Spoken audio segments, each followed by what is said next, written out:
All right, in this video, I'm going to cover the installation of the fueled racing oil pan kits. The oil pans come in three variations: front sump, mid sump, or rear sump. And then among those, there are multiple variations based on the application. But all of our pans are going to have a few key features. The first is there are 6 independent full floating trap doors. These trap doors, there's 4 in a diamond shape at the pickup tube and 1 in each side sump. They just keep oil at the pickup tube, whether you have, lateral or transverse acceleration or deceleration. As the oil moves, it's going to open trap doors and close them, right? And when you accelerate, the rear trap doors are going to close, the front ones are going to open, allowing the oil to get to the pickup tube.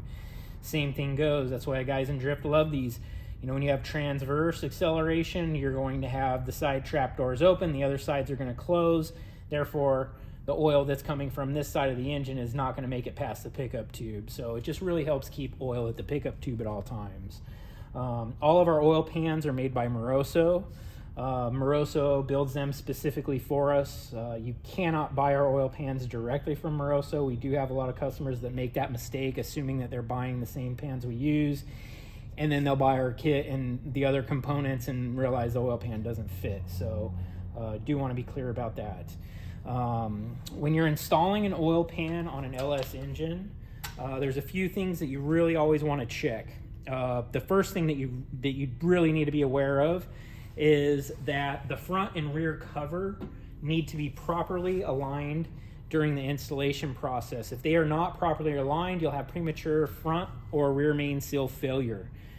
You can check this by laying a straight edge along the block and ensuring that the front cover is perfectly flush with the block as well as the rear cover. If they're not, stop, tear everything apart, get new gaskets, reassemble everything properly, and move on. Otherwise, you're going to be replacing a rear main seal or a front seal, in a very short amount of time. All of the oil pans come with the Moroso stud kit. So you can just open up your stud kit, install all of your studs, hand tight. Don't ever use, you don't need to tighten these down. It's just like every stud. You can run it in until it touches and then just back it off just a tiny bit.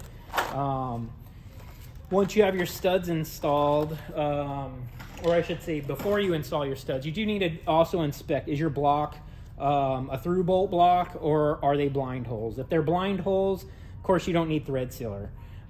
If they are not blind holes, then you're going to want to put thread sealer on. Otherwise, you're going to have oil seeping past the threads and leaking out of the pan.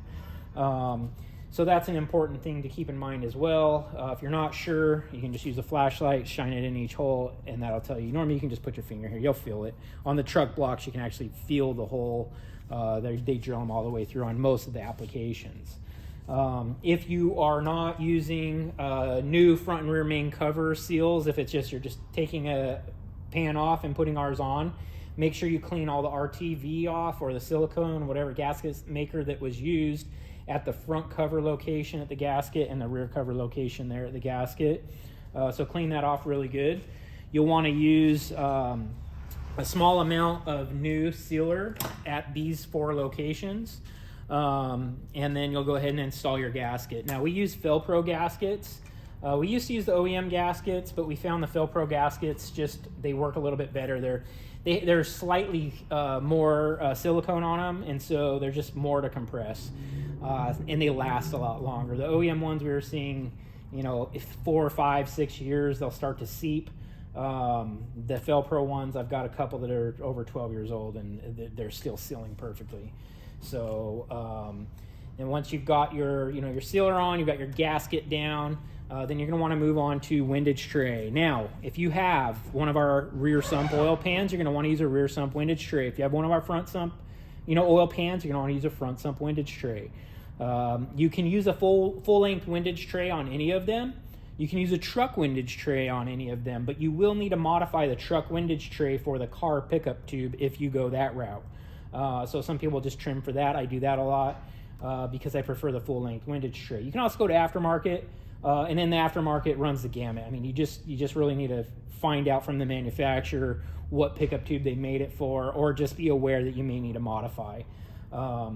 Oil pickup tubes, we only use OEM oil pickup tubes. Now, when Moroso makes the pans for us, they're buying an OEM oil pickup tube.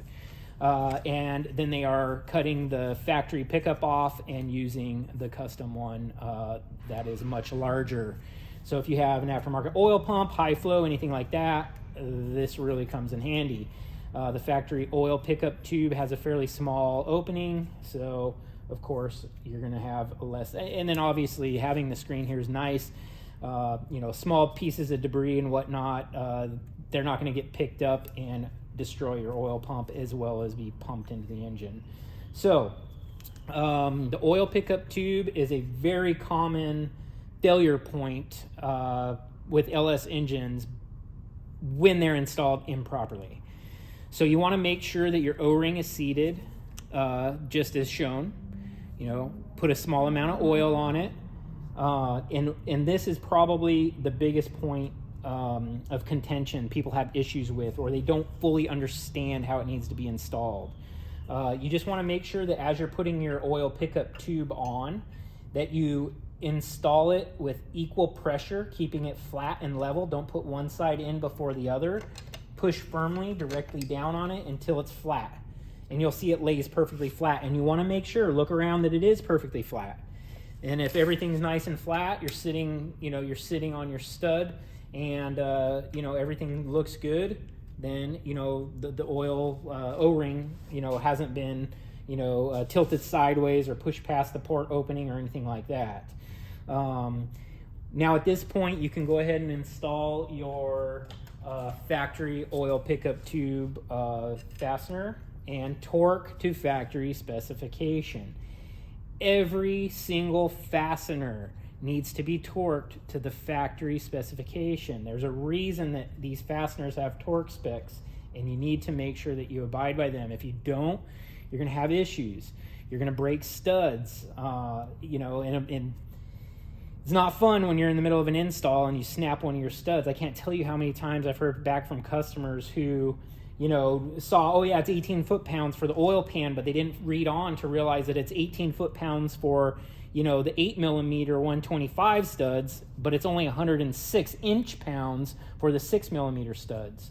If you're not paying attention to that and you torque a 6mm stud to 18 foot-pounds, it's going to break. So, and you're going to have a whole lot of fun tearing, everything back apart to extract a broken stud. So you don't want to have to do that. So pay attention to your torque specs. There's no difference between OEM and the Moroso oil pans. We use the same torque specs. So once you have, your oil pickup tube, I'll switch this one over. I put a front sump pickup tube on there, so I'll move over to our front sump pan here and just kind of show you how it goes. But once I realized I did not torque that to spec, it's all coming back apart. But once you have that on, you can put your pan on, you can start all your nuts, torque everything down to spec. You'll need to use a crow's foot to get to the ones underneath the sump, and you can go to engineeringtoolbox.com. You can, determine using your specific crow's foot. I can give you the calculations on the snap-on ones, but I realize most people don't use a snap-on crow's foot. So I'd say just go to Engineering Toolbox, and you'll go from the center, to the attachment point, and there's some basic calculations you can do to ensure that you're torquing to the proper specification while using a crow's foot. That's really it. There's not a whole lot else to the oil pan installation. I just want to kind of go over that and make sure people realize that, that it's 18 foot-pounds on the 8mm studs, and it's 106 inch-pounds on the 6mm studs. Pay attention to that. Those little 6mm studs will definitely break, or usually break at 18 foot-pounds. So keep that in mind.